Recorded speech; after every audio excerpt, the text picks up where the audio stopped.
नमस्कार दोस्तों, मैं प्रशांत कुमार शर्मा आप सभी का स्वागत करता हूं हमारे YouTube चैनल गार्गी क्लासेज पर। आज की करंट अफेयर्स की क्लास के नोट्स की PDF आप हमारे टेलीग्राम चैनल से डाउनलोड कर सकते हैं, जिसका लिंक डिस्क्रिप्शन बॉक्स में दिया हुआ है। तो शुरू करते हैं आज के हमारे इम्पोर्टेंट नेशनल और इंटरनेशनल इवेंट्स के बारे में क्लास। तो पहला टॉपिक इसके अंतर्गत हमारा है, इसरो ने हाल ही में मानव अंतरिक्ष कार्यक्रम के लिए तकनीकी विकास के लिए प्रस्ताव मांगे हैं। इसरो, जिसका पूरा नाम इंडियन स्पेस रिसर्च ऑर्गेनाइजेशन है, उसने भारतीय मानव अंतरिक्ष कार्यक्रम और स्पेस रिसर्च से संबंधित स्वदेशी तकनीक विकसित करने के लिए प्रस्ताव मांगे हैं। इसरो ने मानव अंतरिक्ष कार्यक्रम निदेशालय के 18 संभावित प्रौद्योगिकी विकास क्षेत्रों के लिए ये प्रस्ताव आमंत्रित किए हैं। मानव अंतरिक्ष कार्यक्रम निदेशालय के द्वारा 18 अस्थायी प्रौद्योगिकी विकास क्षेत्रों के लिए प्रस्ताव मांगे गए हैं। इसरो ने इन 18 क्षेत्रों में प्रस्तावों को दाखिल करने के लिए अंतिम जो तिथि है वो 15 जुलाई निश्चित की है। इन क्षेत्रों में रेडिएशन खतरों का लक्षणीकरण और उन्हें कम करने की तकनीक, इसके अलावा space food and related technology यानी अंतरिक्ष भोजन और उससे संबंधित तकनीकियाँ, human robotic interface, environment control और इसके अलावा जीवन समर्थन प्रणाली, लंबी अवधि के मिशनों के लिए मानवीय मनोविज्ञान और आर्टिफिशियल ग्रेविटेशन टेक्नोलॉजीज़ आदि इन जो प्रौद्योगिकी है इनके अंदर शामिल हैं। इसरो ने एक सस्ती स्वदेशी तकनीक विकसित करने के लिए अनुसंधान और शैक्षणिक संस्थानों से प्रस्ताव आमंत्रित किए हैं, जो कि गगनयान मिशन की सुविधा प्रदान करेंगे। जैसे कि आपको बता दें कि गगनयान मिशन इसरो की एक महत्वाकांक्षी परियोजना है, जिसके लिए इसरो ने जो स्वदेशी तकनीक विकसित करने के लिए अनुसंधान और शैक्षणिक संस्थानों से प्रस्ताव आमंत्रित किए हैं। इसरो का मानना है कि अभी भी मिशन को प्राप्त करने और कार्यक्रम से वैज्ञानिक ज्ञान को चलाने के लिए आगे की क्षमताओं का निर्माण करने की आवश्यकता है। साथ ही इसरो को विश्वास है कि मिशन का परिणाम सभी मानव जाति के लिए महत्वपूर्ण होगा, और इसरो ने कहा है कि निष्कर्षों से एक आम आदमी के जीवन की गुणवत्ता और राष्ट्रीय विकास की दिशा में मूल्य जोड़ने में मदद मिलेगी। इस प्रस्ताव के जो मुख्य रिसर्चर हैं उन्हें निर्देश दिया गया है कि वे इसके बारे में आवश्यक जानकारी दें और तकनीकी के इस्तेमाल के बारे में बताएं।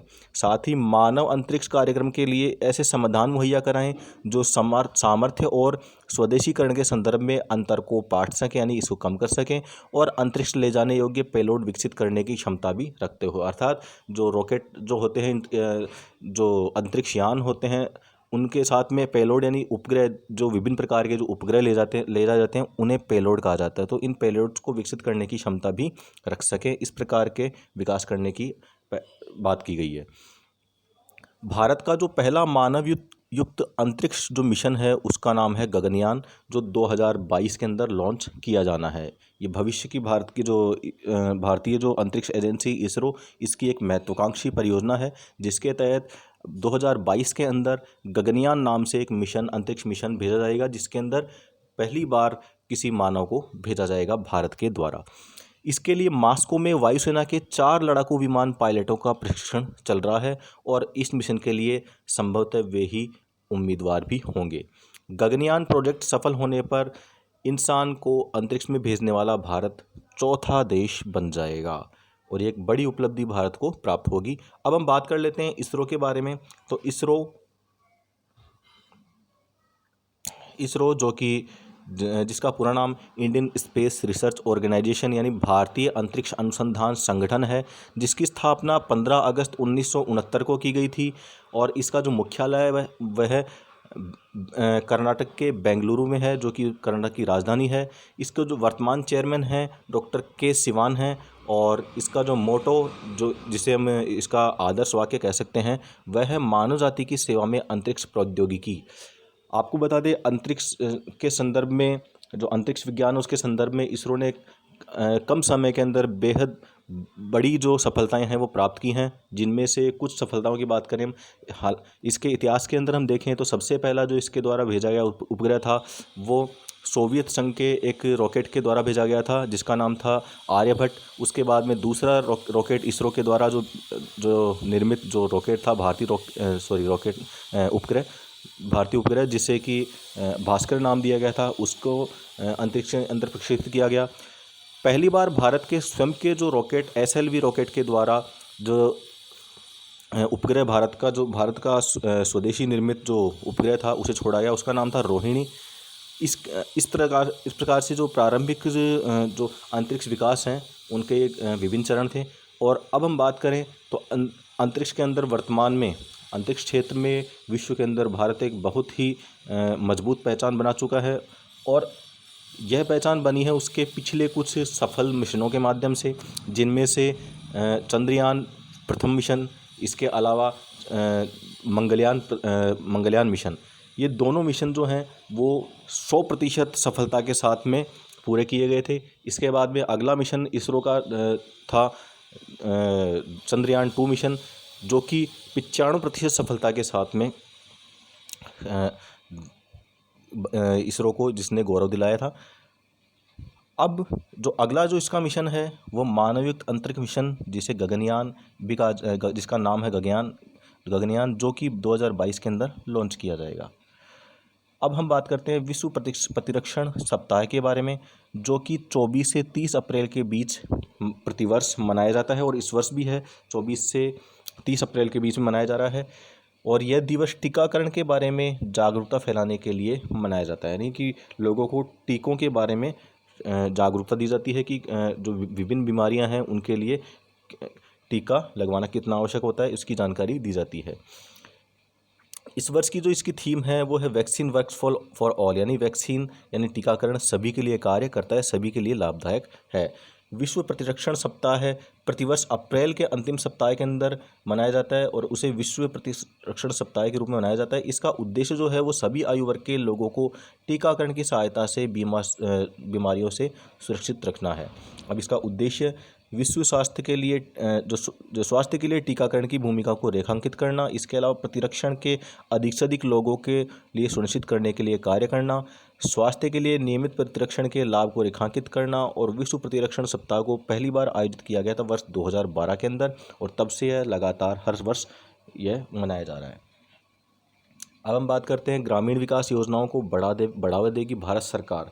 कुछ ग्रामीण विकास योजनाएं हैं जिनकी हम इसमें टॉपिक में चर्चा करेंगे। तो इसके 24 अप्रैल 2020 को केंद्रीय कृषि और परिवार कल्याण मंत्री श्री नरेंद्र सिंह तोमर ने राज्य ग्रामीण विकास मंत्रियों के साथ में वीडियो कॉन्फ्रेंसिंग की, और इस कॉन्फ्रेंस के माध्यम से उन्होंने ग्रामीण विकास योजनाओं को बढ़ावा देने के लिए भारत सरकार की योजनाओं को साझा किया। इसके मुख्य बिंदुओं के बारे में हम बात करें तो ग्रामीण विकास कार्यक्रम के तहत निम्नलिखित योजनाओं को बढ़ावा दिया जाएगा, जिनमें से है महात्मा गांधी ग्रामीण रोजगार गारंटी योजना, जिसे मनरेगा भी कहा जाता है। इसके अलावा सेकंड है प्रधानमंत्री ग्राम सड़क योजना, थर्ड है राष्ट्रीय ग्रामीण आजीविका मिशन योजना। ये जो कुछ योजनाएं हैं जिनको मजबूत किया जाएगा। साथ ही सरकार की ग्रामीण क्षेत्रों में रोजगार पैदा करने और ग्रामीण बुनियादी ढांचे को मजबूत करने और ग्रामीण आजीविका के विविधीकरण की योजना भी इसके अंदर शामिल की गई हैं। गृह मंत्रालय के द्वारा नॉन कंटेनमेंट क्षेत्रों के अंदर दी गई छूट के आधार पर उन योजनाओं का चयन किया गया है। इसके अलावा जो इसके लिए आवंटित राशि है उसके बारे में हम बात करें तो ग्रामीण विकास मंत्रालय ने अब तक वर्ष 2020-21 के लिए राज्यों और केंद्र शासित प्रदेशों के लिए 36,000 करोड़ रुपए जारी किए हैं। इसी के अलावा मनरेगा की जो योजना है उसको 20,225 करोड़ रुपए आवंटित किए गए हैं। हालांकि इस धनराशि का जो उपयोग है पिछले वर्ष में मनरेगा योजना की बकाया राशि का भुगतान करने के लिए ही किया जाएगा, क्योंकि पिछले वर्ष की जो राशि है उसके भुगतान कुछ बकाया थे, उन्हें उन भुगतानों को पूरा करने के लिए इस राशि का उपयोग किया जाएगा। भारत सरकार ने हाल ही में विकास गतिविधियों में मदद करने और भूमि विवाद को कम करने के लिए ई ग्राम स्वराज और स्वामित्व योजनाओं को भी प्रारंभ किया है। ये ई ग्राम स्वराज योजना और स्वामित्व योजना जो हाल ही में पंचायती राज दिवस के अवसर पर भारत सरकार के द्वारा प्रारंभ की गई हैं, इनके बारे में हम विस्तृत चर्चा करेंगे और अगले जो किसी क्लास के अंदर, जिसमें कि हम इस ई ग्राम स्वराज और स्वामित्व योजना की जानकारी भी लेंगे, साथ ही पंचायती राज पर एक पूरा टॉपिक बनाएंगे। उस पूरी क्लास इसी बिंदु पर आधारित होगी। जल्द ही इस क्लास को रिलीज़ किया जाएगा। तो अब हम बात करते हैं अगले टॉपिक के बारे में। तो भारत में वायु प्रदूषण का जो स्तर है वो 20 साल के न्यूनतम स्तर पर पहुंच गया है। ये रिपोर्ट है नासा की। नासा, जिसका पूरा नाम national aeronautics and space administration भी है, उसने हाल ही में एक रिपोर्ट जारी की है 22 अप्रैल 2020 को, जिसके अंदर घोषणा की गई कि भारत में जो वायु प्रदूषण है वो 20 साल के सबसे निचले स्तर पर पहुंच गया है। यानी बहुत कम प्रदूषण हो गया है इस वर्तमान में भारत के अंदर। ये नासा की रिपोर्ट है। नासा के द्वारा प्रकाशित आंकड़ों के अनुसार 2016 से 2019 के औसत की तुलना में 2020 में एरोसोल ऑप्टिकल डेप्थ यानी जिसे एओडी भी कहा जाता है, वो काफ़ी कम रहा है। तो नासा के द्वारा जो प्रकाशित आंकड़े हैं उसके अंदर एरोसोल ऑप्टिकल डेप्थ की मात्रा को काफ़ी कम बताया गया है। साथ ही वायुमंडल में जो वायु में मौजूद कणों के द्वारा जो प्रकाश के अवशोषण को ही एरोसोल ऑप्टिकल डेप्थ कहा जाता है। यानी कि वायुमंडल के अंदर विभिन्न जो छोटे छोटे पार्टिकल्स मौजूद होते हैं, जिन्हें पीएम यानी पर्टिकुलेट मैटर भी कहा जा सकता है। उस प्रकार के कुछ कण होते हैं जिनको जो क्या कहते हैं, जो वायुमंडल में उपस्थित जो प्रकाश होता है उस प्रकाश को अवशोषण करते हैं। इसी को एरोसोल ऑप्टिकल डेप्थ कहा जाता है। ये जब एरोसोल सतह के पास में होते हैं तो एक या उससे ऊपर की और ऑप्टिकल डेप्थ धुंधली स्थितियों का एक सूचक होता है। इस पैटर्न का अवलोकन मॉडिस मॉडल के द्वारा किया जाता है, जिसका पूरा नाम मॉडरेट रेजोल्यूशन इमेजिंग स्पेक्ट्रोरेडियोमीटर है। अब हम बात करते हैं एरोसोल ऑप्टिकल डेप्थ के बारे में और जानकारी की। तो ये जो वायुमंडल के अंदर जो कण होते हैं, जो कि उद्योगों, वाहनों और प्राकृतिक घटनाओं जैसे धूल भरी आंधी, आग आदि के कारण उत्पन्न होते हैं।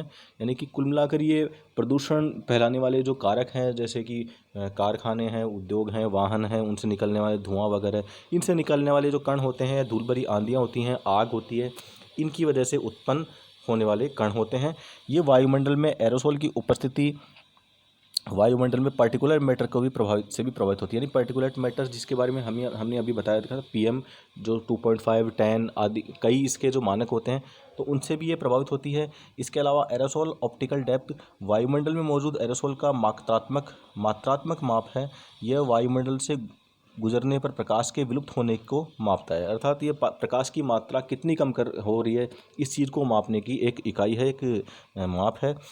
जैसे जैसे एरोसोल ऑप्टिकल डेप्थ बढ़ती है, प्रकाश के विलुप्त होने की दर भी बढ़ती जाती है। नहीं, जैसे जैसे ये जो एरोसोल ऑप्टिकल डेप्थ बढ़ेगी, प्रकाश का विलुप्त होना भी बढ़ जाएगा, क्योंकि इनकी मात्रा ज़्यादा होगी तो ये अधिक मात्रा में प्रकाश को अवशोषित करेंगे, जिससे कि प्रकाश विलुप्त होने लगेगा। अगला टॉपिक है हमारा मिल्क टी अलायंस। यानी हाल ही के कुछ दिनों के अंदर सोशल मीडिया उपयोगकर्ताओं के द्वारा एक अनौपचारिक शब्द मिल्क टी अलायंस का प्रयोग बहुत किया जा रहा है। और क्या है इसके बारे में हम जानकारी प्राप्त करेंगे। तो देखिए, ये शब्द जो है इसका प्रयोग थाईलैंड के सोशल मीडिया यूजर्स और उसके अलावा ताइवान और हांगकांग जैसे देशों की संप्रभुता का समर्थन करने के लिए किया जा रहा है। यानी थाईलैंड, हांगकांग, ताइवान, ये जो संप्रभु देश हैं, इनका समर्थन करने के लिए इस शब्द मिल्क टी अलायंस का उपयोग किया जा रहा है। अपने स्वयं के राजनयिक और आर्थिक लाभ के लिए दक्षिणी पूर्वी एशियाई क्षेत्र में चाइना के प्रभाव को कम करने के लिए थाईलैंड के जो सोशल मीडिया यूजर्स हैं उन्होंने और अन्य साउथ ईस्ट एशियन कंट्रीज़ के सोशल मीडिया यूज़र को इसमें शामिल करने के लिए प्रेरित किया गया है। यानी कि जो साउथ ईस्ट जो एरिया है, साउथ ईस्ट एशियन एरिया, उसके अंदर चाइना का अत्यधिक प्रभाव है। चाइना उसके अंदर जो आसपास के जो पड़ोसी देश हैं उन पर अपना दबदबा कायम रखना चाहता है, और इसी से बचने के लिए, उसके प्रभाव को कम करने के लिए थाईलैंड के जो सोशल मीडिया यूज़र्स और उसके अलावा साउथ ईस्ट एशियन कंट्रीज़ के जो अन्य जो सोशल मीडिया यूज़र हैं उन्हें इसमें शामिल होने के लिए प्रेरित किया जा रहा है। अब मिल्क टी अलायंस एक अनौपचारिक शब्द है जो कि सोशल मीडिया यूजर्स के द्वारा गढ़ा गया है, क्योंकि इस क्षेत्र में साउथ ईस्ट एशिया जो क्षेत्र है, साउथ ईस्ट एशिया, इस क्षेत्र के अंदर चीन को छोड़ करके जितने भी देश हैं वो सभी दूध के साथ चाय का सेवन करते हैं। बाकी जो चीन है वो चाय के साथ में दूध का सेवन नहीं करता है। वहाँ के लोग चाय के साथ में दूध का यूज़ नहीं करते हैं, इसलिए इसे इस ग्रुप से अलग रखा गया है। इस ऑनलाइन युद्ध में सोशल मीडिया पर चीन को एक बाहरी देश के रूप में और मिल्क टी अलायंस के सभी देशों को एक ध्वज के साथ एक दिखाते हुए मीम्स भी बनाए गए। इस प्रकार के मीम्स सोशल मीडिया पर अभी काफ़ी वायरल हो रहे हैं। और अब हम बात करते हैं इस ऑनलाइन युद्ध की शुरुआत क्यों हुई। तो इसकी शुरुआत एक थाई ट्विटर पोस्ट के द्वारा के माध्यम से हुई, जिसमें सवाल किया गया था कि क्या चीन के वुहान में स्थित एक लेबोरेटरी में कोरोना वायरस का उद्भव हुआ था। ये क्वेश्चन पूछा गया था एक ट्विटर पोस्ट के अंदर। थाईलैंड के जो किसी व्यक्ति के द्वारा एक ट्विटर पोस्ट थी जिसके अंदर एक क्वेश्चन पूछा गया था, और इसी के बाद ये जो एक ऑनलाइन युद्ध है वो प्रारंभ हो गया था। ऐसे ही कुछ संबंधित ट्वीट ताइवान और हांगकांग के लोगों के द्वारा भी जारी किए गए थे। परिणाम तो चाइना समर्थक जो हैं उन्होंने उनके जो सोशल मीडिया यूजर्स ने थाईलैंड पर गरीब और पिछड़ा राष्ट्र होने का आरोप लगाया, और थाईलैंड के राजा और प्रधानमंत्री का अपमान भी चाइना के लोगों ने किया।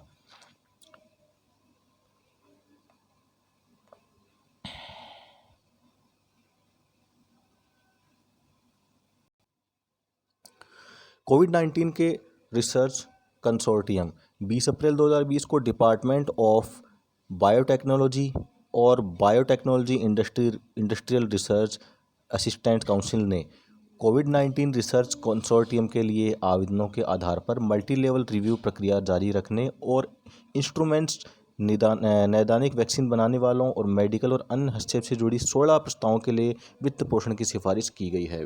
हाल ही में जो सिफारिश है वो डिपार्टमेंट ऑफ बायोटेक्नोलॉजी और इसके अलावा biotechnology industry research assistance council, इन दोनों ने ये जो सिफारिश की है वित्त पोषण के लिए इस प्रकार के 16 प्रस्तावों के लिए। कोविड-19 रिसर्च कंसोर्टियम के लिए आवेदन का पहला चरण 30 मार्च 2020 को समाप्त हुआ था, और एजुकेशन एंड इंडस्ट्री सेक्टर से लगभग 500 आवेदन इसके अंतर्गत प्राप्त हुए थे।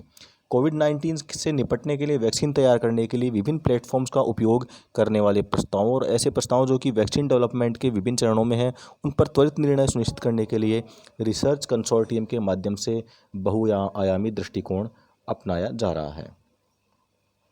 इन प्रस्तावों को नेशनल बायोफार्मा मिशन के तहत वित्त पोषित किया गया है, और इसके लिए दोनों श्रेणियों के यानी जिसमें उच्च जोखिम वाले समूहों को की तत्काल सुरक्षा के लिए मौजूद जो वैक्सीन के उद्देश्यों का फिर से निर्धारण और नए वैक्सीन के विकास के प्रस्तावों पर भी विचार किया गया है। इसके साथ ही जो नोवल कोरोना वायरस है जिसको सॉर्स कोव-2 के भी कहा जाता है, उसके खिलाफ DNA वैक्सीन के विकास को भी आगे बढ़ाने के लिए कैडिला हेल्थ केयर लिमिटेड को वित्त पोषण के समर्थन की सिफारिश की गई है। कोविड-19 की वैक्सीन के लिए भारत बायोटेक इंटरनेशनल लिमिटेड की सिफारिश की गई है, जो कि निष्क्रिय रेबीज वेक्टर प्लेटफॉर्म का उपयोग करेंगे। इसके अलावा तीसरे चरण के लिए उच्च जोखिम वाले लोगों में पुनर्संयोजित BCG वैक्सीन जिसे VPM-1002 भी कहा जाता है, इसके मानव नैदानिक परीक्षणों के अध्ययन के लिए serum institute of India private limited यानी की सिफारिश भी की गई है।